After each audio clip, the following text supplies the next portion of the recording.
Have you ever noticed that life seems to ask for faith precisely when you have the least certainty? When the diagnosis comes, when the relationship ends, when the future disappears into fog, perhaps that's not a mistake. Perhaps that's the lesson. Hello, I'm Eric and welcome back to another video from Dragonfly Awakening. Today we're talking about faith.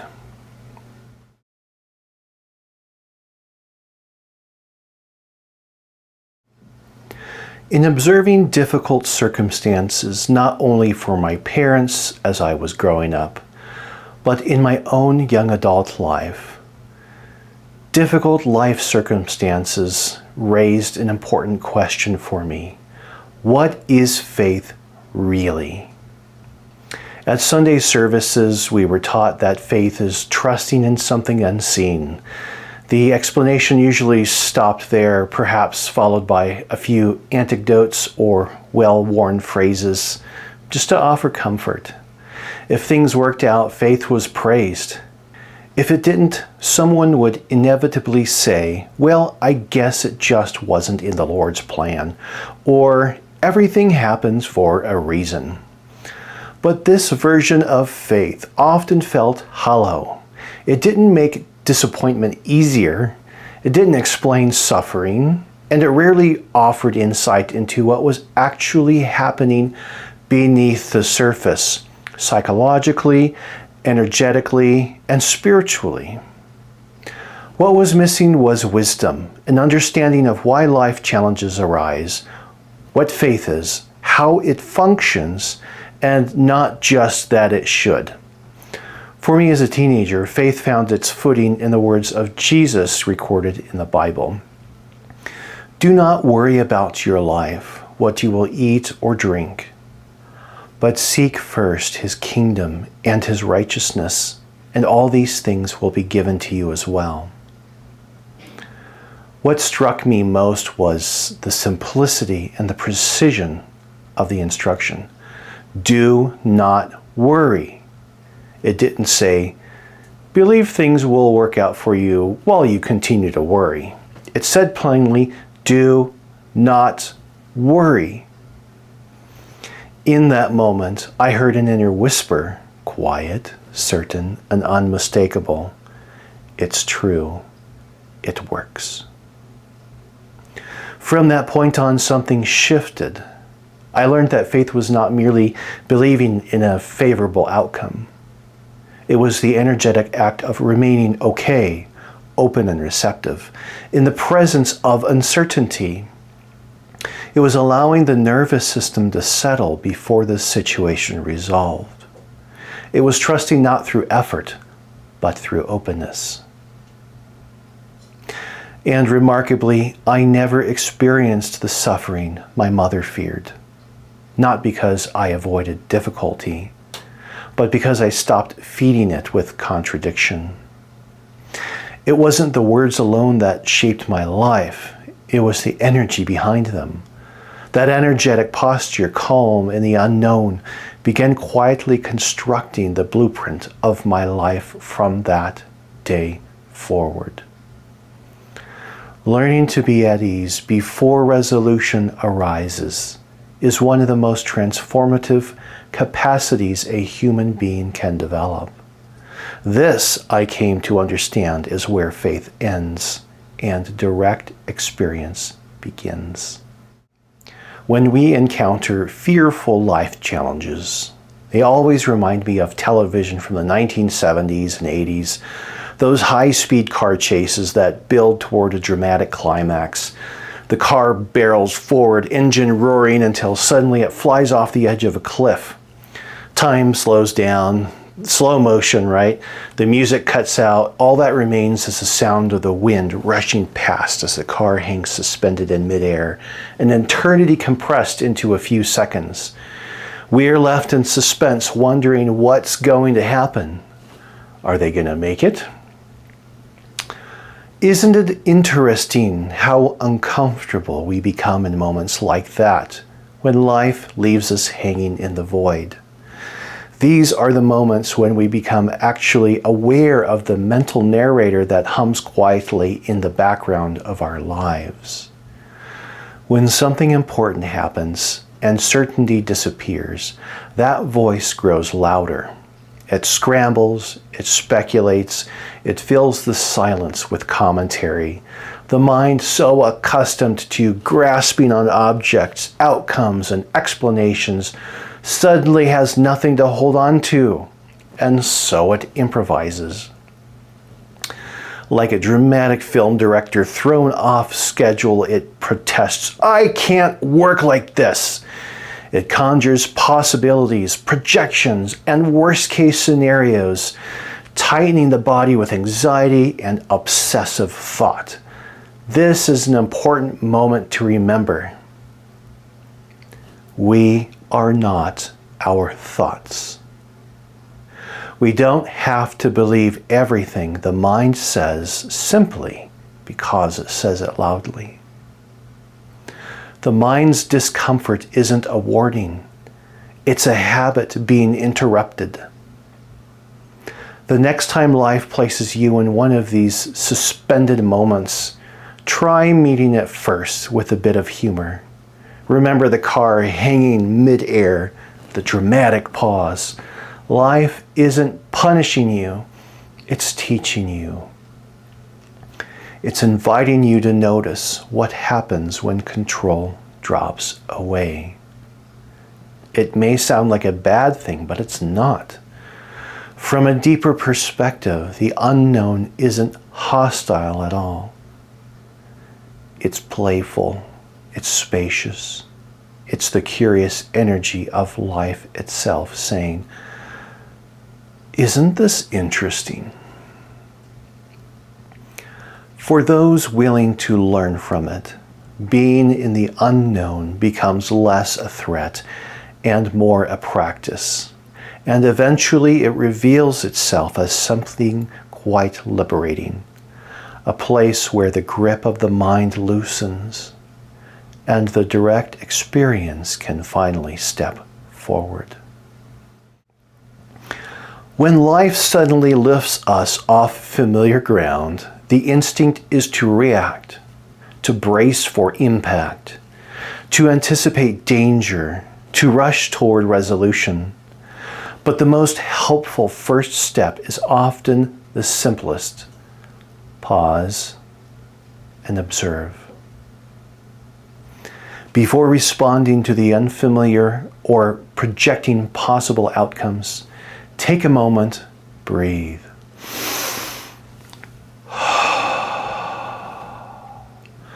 Notice what is actually happening right now. We may realize we've gone off the road. We've lost our place on the map. Yes, that can feel unsettling. But simply recognizing where we are without immediately labeling it as bad or wrong creates space. Neutral observation steadies the nervous system and allows clarity to return. The second anchor is remembering who and what we are. We are not fragile beings navigating a hostile world. We are infinite expressions of life itself, unconditionally supported, never abandoned, even when circumstances feel uncertain. Holding the quiet recognition that everything works out in my favor isn't denial, it's energetic alignment. It reorients us toward coherence, even when an outcome doesn't look the way we hoped. This doesn't mean every situation resolves easily or immediately. It means that whatever unfolds can be met from a grounded center rather than from fear. And from that center, movement becomes possible again. These simple reminders may feel basic, like rice and beans for the soul. Nourishing, reliable, steady. But now that we've laid this foundation, we can talk about the fuller meal. how direct experience replaces belief, how faith matures into trust, and how presence becomes the ground that never disappears, even when the road does. Let's reel this in a bit further, but in a settling way that's less emotionally charged than a major life event. For just a moment, stop. Don't try to fix anything. Let this question rest quietly within you without searching for an answer. What is it in me that is aware of this experience right now? Did you notice anything shift? Try another. You yourself may feel present right now, but what is it that is aware of this presence? Questions like these, often called koans in Zen practice, aren't meant to be solved. They're meant to open something. You interrupt the mind's habit of grasping for certainty and invite us into deeper, quieter space of not knowing. With practice, you may notice a subtle widening, an emergence of spaciousness, not an abyss, not emptiness in a negative sense. Something far more intimate and alive. We'll return to this shortly. When a fearful or uncertain situation arises, one that leaves us suspended, unsure of what comes next, life often guides us toward this very openness, not as a punishment, but as an invitation. These moments gently ask us to loosen our grip, to release the illusion of control, and to meet the fullness of the present moment without resistance. I sometimes think of us as sealed containers. Challenging life situations act like a can opener, not to harm us, but to open us up. The next time life pries you open, see if you can enter that spacious place willingly, a place of not knowing, of receptivity, of openness. I like to call this the don't know zone. But why do these moments arise at all? From an early age, society trains us to plan, manage, and control. Finish school, secure the degree, build the career, climb the ladder. These may be valid parts of our story, but they quietly reinforce the belief that we are steering the entire ship. In truth, life has always been unfolding through a much larger intelligence. We have some flexibility, yes, but far less authorship than we might imagine. Zen teacher Adyashanti once said, "As soon as I stepped out of the driver's seat, I realized that I was never driving to begin with." Moments of uncertainty don't arrive to destabilize us. They arrive to teach us how to let go. When life veers into discomfort, the mind panics. I've lost control, and now you want me to let go?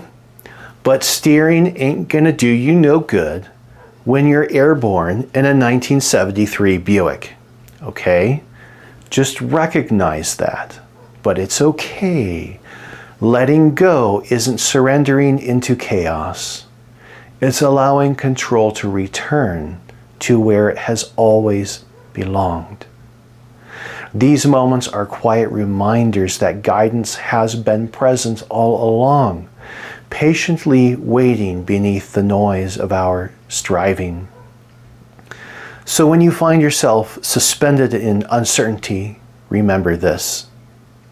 No matter what happens, I am merely the observer, and I will always be okay. Remain in open awareness, and all the rest will follow.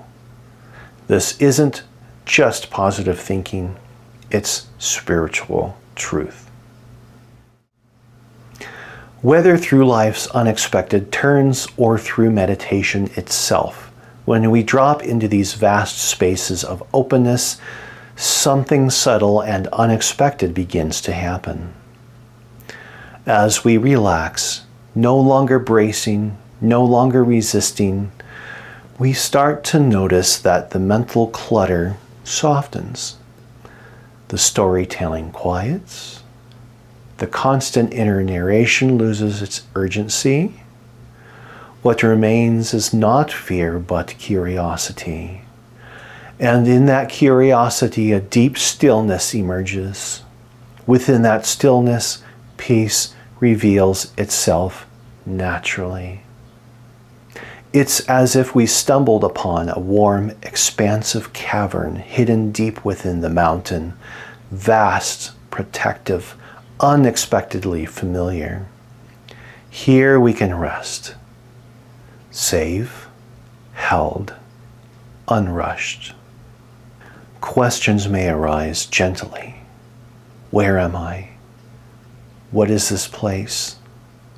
And in these moments, what once felt like an obstacle transforms into a gift.